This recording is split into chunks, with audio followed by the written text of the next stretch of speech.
Welcome to the Healthy and Wealthy and Wise podcast with global sales trainer and professional speaker, Lois Kofi. Each week, it is her goal to share inspiration and education for you to be, do, have the best health and wealth and wisdom for your life.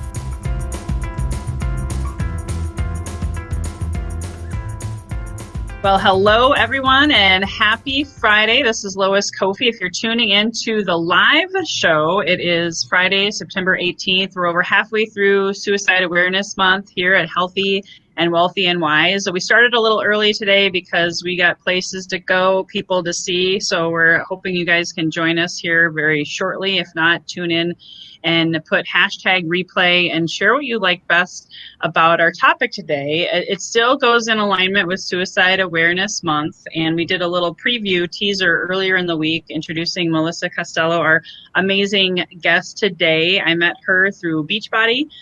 She's an amazing spiritual guru, chef, cook, and just awesome in really helping people get to the root cause of their food decisions and choices, right? And food is our medicine, guys. If you know why I called this Healthy and Wealthy and Wise, it was because I had my own journey of depression, anxiety, suicidal thoughts, and a lot of it was definitely my food that I took in and destroyed my gut, did a lot of damage internally, but it really was stemmed from my trauma as a kid and my emotional baggage and stuff that I just kind of stuffed down and went out and did Ironman triathlons and overachieving type A personality, adrenaline junkie stuff. But didn't realize how much I was really hurting inside until I found healers and teachers and people like Melissa who really just freaking get real and to the point about what is impacting you mentally, physically, spiritually, which of course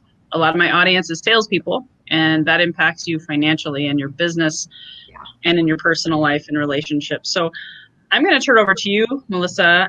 You guys can check her out at our website while we talk here, karmachow.com. And we'll talk more about how you can get in touch with her later. But I'd love for you just to share your authentic self, your story, and how did you get to be doing what you're doing today? Because it's so unique. Yeah, thank you. Well, gosh, my story is a little bit of a long one, but I'll condense it. But for me, I grew up in an alcoholic home. My father was an alcoholic. There was a lot of chaos all the time. He was a rageaholic from being an alcoholic. And so I lived in a lot of fear. There was a lot of uncertainty growing up. There was a lot of trauma. It was kind of like my best friend and I were talking about this today. I lived in this space of never knowing what was going to happen when he came home. Right? Who he was going to beat up, who he was going to hurt, who he was going to yell at. And it was a really scary place to grow up. And a lot of that trauma that happened from being a kid had, really created, number one, me to be super anxious. And then number two, I had a lot of illnesses because of it. So there's scientific research now that shows when kids have childhood trauma that's unresolved, that they will become sick as adults. They will have a lot of illness, anxiety, depression, those types of things. So for me, I just kind of turned toward food. And I started to try to control food. I started to try to control my body. I really believed that my body was my value and my worth. And so that kind of led me to just start to really, work with my food in a way that wasn't healthy. And I started to kind of deprive myself. I started to binge. I started to emotional eat. And I was a total sugar addict as a kid. Like I had my whole top dresser drawer was filled with candy, like the whole thing. Nobody knew it, but like I would just get through dinner so I could go up to my room after dinner and eat the candy in my dresser drawer. And, I really believe that not only was the trauma a big part of my illnesses, but also my diet. I was eating a really, really poor diet, standard American diet, a lot of processed food, cereal for breakfast, like Fruit Loops, Lucky Charms. And I'd go to school and feel totally crappy, but didn't connect the dots. And I'd be like asleep on my desk by like 10 a.m. in the morning, And so as I started to get older, I had always been an athlete and I just really wanted to feel better. And I always loved to cook. And so I started to cook healthier. And eventually that became a passion of mine. That was something that I really felt passionate about. And then when I moved to California in my late 20s, I, learned about veganism and raw foodism. And this whole new world opened up to me.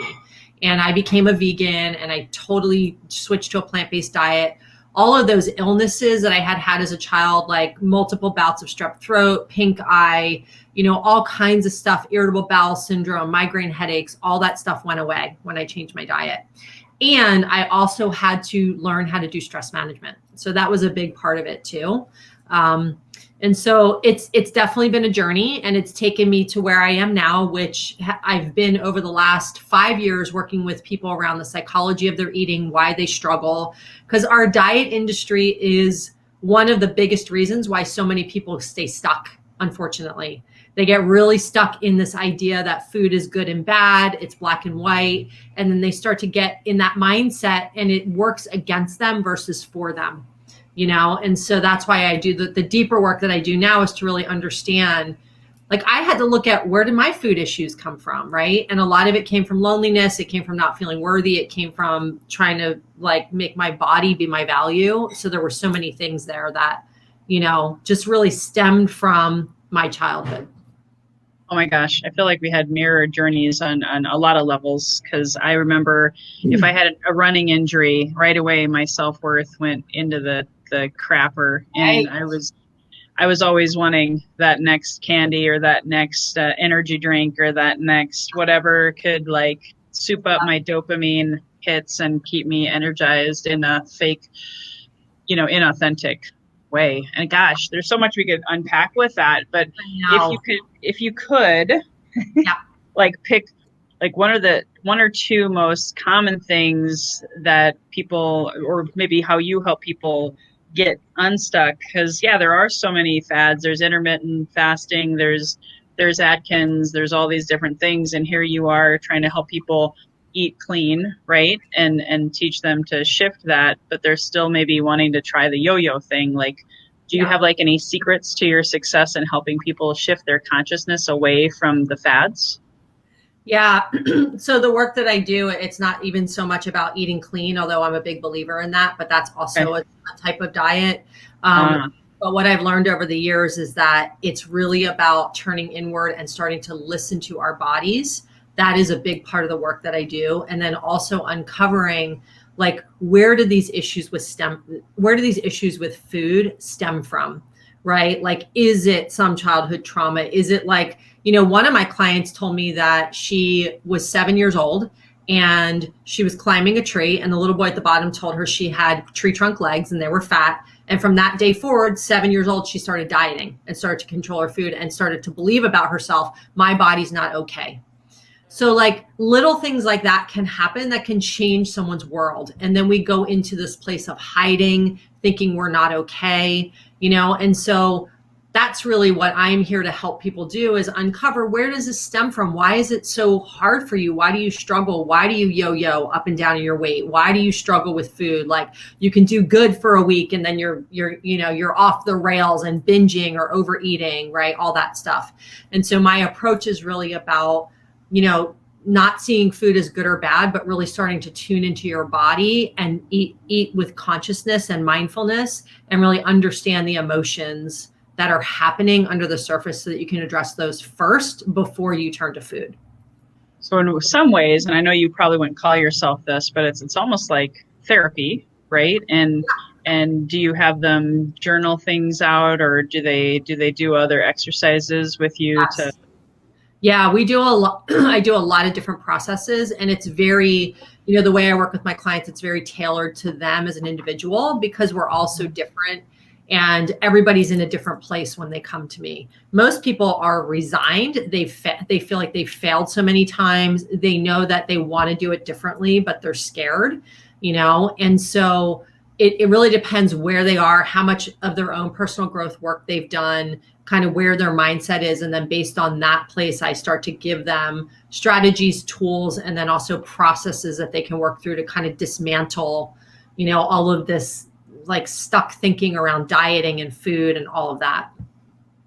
Oh my gosh. Yeah, I'm not going to lie. Full disclosure, I got out of the health and fitness industry because I always felt like people wanted to come and work out with me as a personal trainer. They didn't want me to look at their food log. Right. Right. And there's a lot of shame, right? And fear around food, even, and being true and being able to share more about that. So how do you help your clients overcome that? Do they food journal with you? Nope. Okay, cool. The only time I will have someone food journal is to connect the dots between how does this food make me feel? And then also, did I eat when I was not hungry? And if I did, was there something else going on? Was there a trigger? Was there an emotion? Was I needing something else that I wasn't giving myself? And so I start to get them in tune to what's happening under the surface versus just what they're used to habitually doing, which is just grab food. Right? Because it's so easy to do. It's so easy to just, we're in a space of like, oh, I'm stressed. Oh, I'm bored. Oh, I want to procrastinate. Let me get up and get some food versus like really asking yourself like, well, if I'm stressed, right, do I need to eat? Am I physically hungry? Can I do something else to support myself? Right? So it's really about supporting yourself outside of just what you're doing with food. Wow. And there's so many layers there because all of us, if you're a mom, a wife or a dad or all of these titles and roles that are so heavy, especially with COVID, right? If a lot of people go from this huge shift of having to work from home, having to homeschool, do you find like there's been a lot of maybe more clients or an increase in a certain client since COVID hit? I mean, there's definitely people. So I've been seeing two extremes. I've been seeing people who have completely gone off the rails and put on a bunch of weight. And then I've been seeing people who have gotten in the best shape of their life.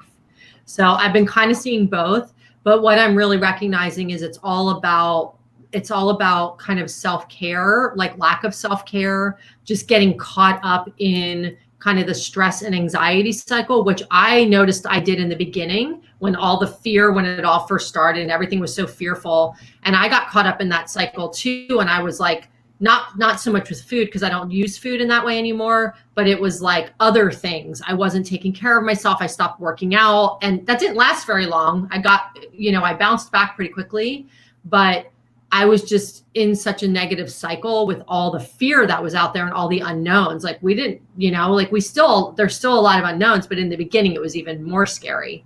And so I think, yes, a lot of people have fallen off kind of their regular routines. And so what I've been doing is working with my clients to figure out, well, what's this new routine that you need? Like, it's not going to be the same as it was, right, before all of this. So like, let's figure out a new routine and how, if your kids are home, if you are homeschooling, how do you still take care of yourself? How do you still continue to eat what feels good for you in terms of your health and your well-being, your mental health, all of that, and just kind of like building out those routines and rituals for people. Awesome. I'm curious, do you teach everything in moderation or all or nothing? I kind of think I know the answer, but I know there's a lot of all or nothing sales mentality people out there like, oh, I can't eat that ever again, or I can't drink that ever again, not trying to, throw any system or methodology under the bus. But what is your methodology around abstaining versus moderation? Nothing's off the table. And I don't believe in moderation either, because I really believe that everybody thinks moderation is different, right? Like for someone, moderation might be 3 cupcakes, and for someone else, it might be 1, right? So I don't really believe in moderation. I believe in listening to your body. And I don't believe that any food is off limits, because the second you put a food off limit, you're going to binge on something else. You're going to feel restricted. You're going to go into, your body's going to go into survival mode. And you're either going to eat a bunch of something else, or you're going to eat that thing and overdo it. And then the guilt cycle starts, the shame cycle starts. Oh, I was so bad. I ate that. Well, I screwed up. What's the point, right? I might as well just keep going. I'll start tomorrow. So that's kind of that's the diet culture mindset that everyone gets stuck in. And so I really work with people to dismantle that and to really approach food from a different mindset. So cool. And you work with men and women, right? Because you even work with Tony Horton of P90X fame, right? I mean, I used to cook for him and, but now I'm a speaker for his events. So I don't work with, I mean, I'm part of his team, but I don't help him personally anymore with food stuff. I used to cook for him and all that and teach nutrition to his, his clientele. But now I'm just a speaker and I talk about mindful eating with his people and habit building, how to build better habits. So important. So important. Yeah. What is your vision like with your future? Where do you see yourself in 3 to 5 years? Do you have a bigger vision to create and expand your message and help people of all ages, like even kids? No, I'm not into, I mean, I love kids and I think that, but that's not my wheelhouse, right? I work with mostly women. And my wheelhouse is really the direction I'm moving in is working. I'm getting an equine therapy certification, which is horse therapy. And so the direction I'm moving in is eventually running retreats for women and using horses as, they're so in alignment with themselves and they can be a mirror for us where we're out of alignment and they're so healing. And so that's a direction I'm moving in. And I'm actually moving away from the food stuff as much and really helping women step into just their truth, their authenticity, really living unapologetically, and just kind of remembering who they are. Because I feel like so many women have forgotten what their dreams were, what they did as kids. Like they feel stifled and they're not expressing themselves fully in the world. And so that's really the direction that I've been moving in. Wow, that's so cool because when you think about, and I'm not going to get political here, but we have a vice president nominee candidate as a woman. And you kind of wonder when you see other countries, especially, they've always had women presidents or leaders or other things. And it seems like here in America, it's really been held back for so long. And I feel like what you're doing is so beautiful for our future too, because I think for all too long, you talked about manifesting disease. I have an autoimmune disease in my throat, right? From all that trauma and emotional stuff. And then I still believed in my late 20s, early 30s, when I manifested the disease that I didn't have a voice, right? Yeah. So I've discovered that. So what you're doing is Well, amazing. a lot of people, things manifest in the body. I'm a big believer in that. Like if we have unexpressed, right, a lot of people will get throat cancer or throat issues, right? If we're not able to speak, if we don't have a voice, right? And then there's other parts of our body that are correlated to different things as well, And for me, like a lot of it was in my stomach. I had digestive issues, which Virgos tend to be, right? That tends to be their weakness, but also a lot of it was just the stress that I felt and my not feeling safe growing up, like not feeling I belonged in the world, and not really having a place to feel safe. Wow, that's powerful because I had digestive issues pretty much since birth, I think. And I never wanted to talk about it. I was so ashamed. Like I didn't want to go to the bathroom with anyone, as a kid. Me too. And I joke, unfortunately, I used the cup yesterday, but I have a coffee cup with a Bristol's poop chart on it. And I'm like, so hey. That's awesome. Right. Yeah. And since you're talking about that, and I know I was going to share this group, but I think it's actually really powerful if you tell us the meaning behind your Reclaim Your Wild group on Facebook. Yes. So this group has recently transformed. It used to be the Food Freedom Group, but like I said, I'm kind of moving into a broader realm to help more people. And it's just something I've been called to do. And this is really for women to get, like I said, get reconnected to themselves and really get connected to their hearts and their voices, like coming back home to themselves. Because I just feel like women are overworked, overwhelmed, overextended. I was listening to my business coach has a podcast and she was doing she does live coaching on the podcast and this all ties together, but she was interviewing one of my colleagues and the colleague, her name's Katie, she knew that she needed to be more visible to grow her business.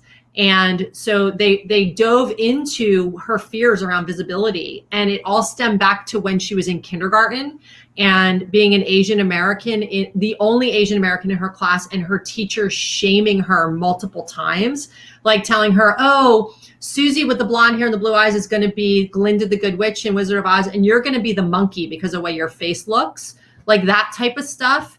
And from that moment forward, she made a decision about herself at 5 years old that I'm not okay.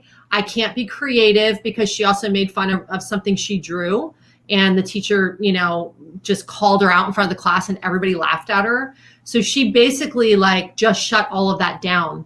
And that's really what I'm here to do, is help women recover that part of ourselves that we forgot, because it shows up in our adult life every single day. For her, the fear of being visible, and she also doesn't allow her friends to get close to her. She's very kind of shut down. She's not playful. And that all stems from those things that happened as a young girl. And she just and although she's successful in business and she has other creative outlets, she's still holding back in so many ways. And so that's really the work that I'm doing with women, is really helping them get back in touch with that part of themselves, really living unapologetically, having authentic self-expression, and all of that. Well, I forget, apologize if maybe I should know this. Have you written a book or a book? Say that again? Have you written a book about this, or are you going to write a book about this? I will be. Yes. Yeah, awesome. I will be. And a lot of it will be about my story and how, I've reclaimed my wild and got my voice back, and really my authentic self-expression, because with all the trauma growing up, I became a perfectionist. I became super critical, right? All of that stuff that I did to keep myself safe, but it kept me small, and I couldn't. Now, I have a 6-figure business and I'm thriving, but all that stuff was stopping me from doing that, Well, here's a question for you. Because a lot of my audience is sales people, both men and women, definitely probably 60% women. What advice, since you were just talking about how that impacted your income and held you back, is there any specific advice or tips that you can share with our viewers who are looking to live a better life, live a more authentic life, which then could in turn increase their sales? And I know you could probably give 1,000 tips, but anything that really stands out for specifically salespeople and entrepreneurs? I think it's always important to understand what our blocks are, where we get stuck and what our blocks are and why, because that's where the heart of success lies. My coach said the other day, your business can only grow as much as you're growing as a human being, right? And so we have to continue.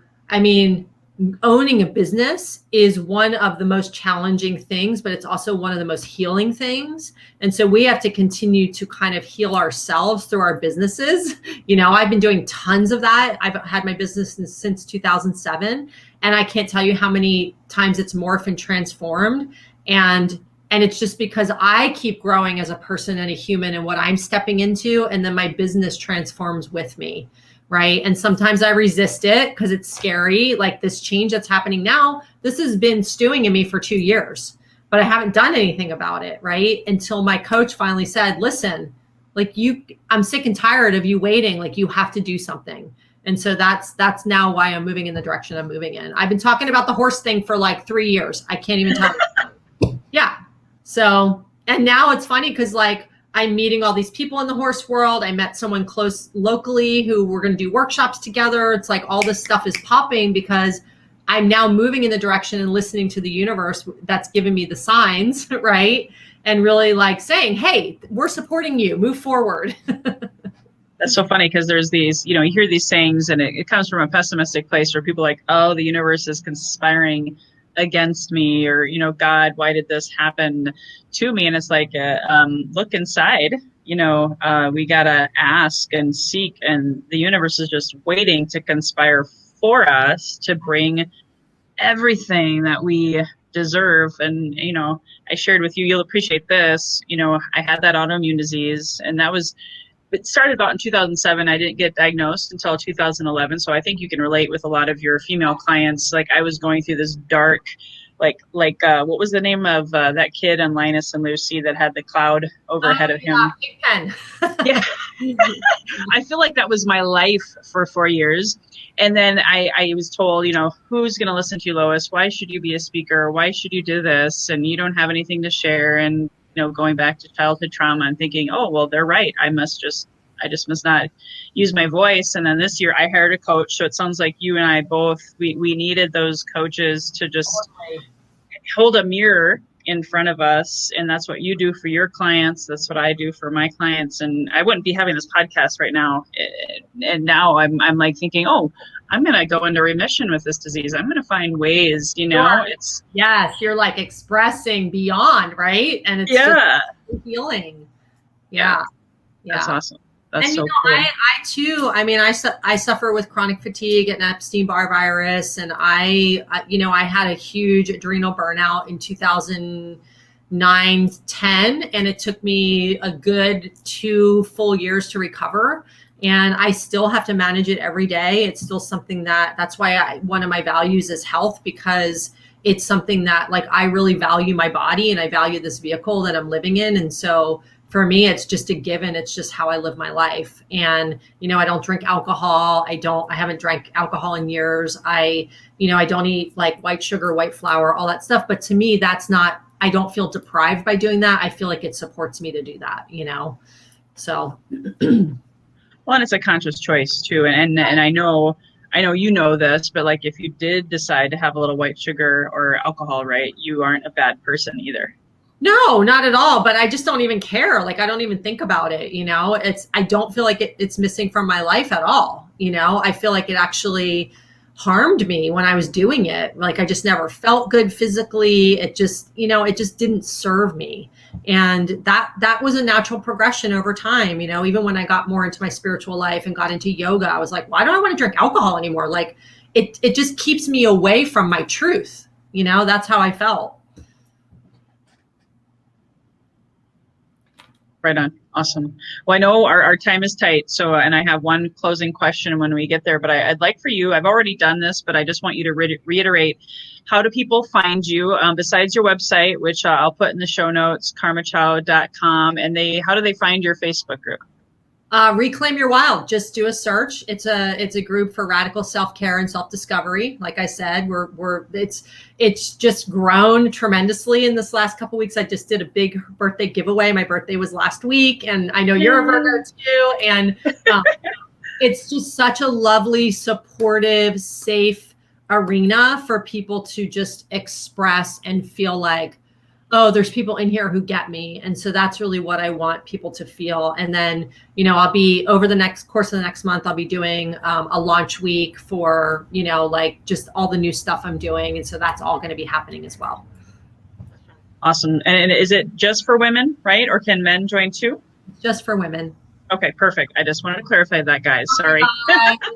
There are some men in there that were in there from before, but they're going to eventually be transitioning out. So that's awesome. No, I love it. I love it. I love it. And if in case you guys haven't already joined, you can join my Healthy and Wealthy and Wise Facebook community. Connect with Melissa there.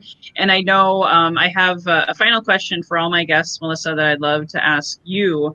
The name of my podcast was inspired and birthed from my own journey of homelessness, health crisis, and just learning, basically needed a ass kicking to wake up and become conscious to all the things that really you teach so beautifully. So what is your definition when you hear the phrase healthy and wealthy and wise? Well, I really believe our health is our wealth, because if we don't have our health, it's going to be, no matter how much money you have, it's going to be hard to do anything, right? So I really believe that our health is our wealth. And I also believe that as we are healing, right, we become wiser. And that if we are treating our bodies well, that helps us become wiser, and just for me, what's most important and what's part of this as well is that I'm always growing as a human being. I don't ever want to be stagnant or stuck. And that's where kind of that wisdom comes in over time. And also just aging in general, we get wiser, we start to care less about what people think, right? There's just all of that too. So they're all very interconnected. And I just really believe that, the three together, they all kind of just grow. Like, I feel like they all can grow at the same time, but I'm really a big believer in health is wealth. I love it. Awesome. Thank you. I love learning from my guests. I love having had you here. And guys, if you love this episode, please check out my website, healthyandwealthyandwise.com. This will be in iTunes on Monday. And you can also listen to it on my website at healthyandwealthyandwise.com. It'll be uploaded to YouTube, all of the places, all of the things. And just one really quick announcement for all my salespeople and entrepreneurs out there who are really struggling in this new normal. One of my tools and gifts and skills is, how to generate leads, how to follow up with excellence, and how to nurture those leads. So I have a class coming on September 26th. It's from 10 a.m. Pacific to 1 p.m. I'll go ahead and put that in the show notes as well, so you guys have another tool. And it's only $27 to be in this 3-hour roll up our sleeves, get down and dirty with my workshop. So it'll be lots of fun. So thank you again, Melissa, for taking time out of your life, your birthday month, my birthday month, and of course, right, and of course, Suicide Awareness Month. So thank you for being a part of this family as well. Until next time, guys, here's to your best health, your best wealth, and best wisdom. We'll be back here live again, same time, same channel next week. Bye-bye for now. Hey guys, thank you so much for listening to this episode. If you enjoyed this, please subscribe, refer a friend, and please drop me a rating or a review. If you do that, I'll reward you with a free 20-minute free coaching session on crafting your journey to your best self. Reach out to me at lois@loiscoffee.com to claim your 20-minute slot. Until next time, be healthy, wealthy, and wise.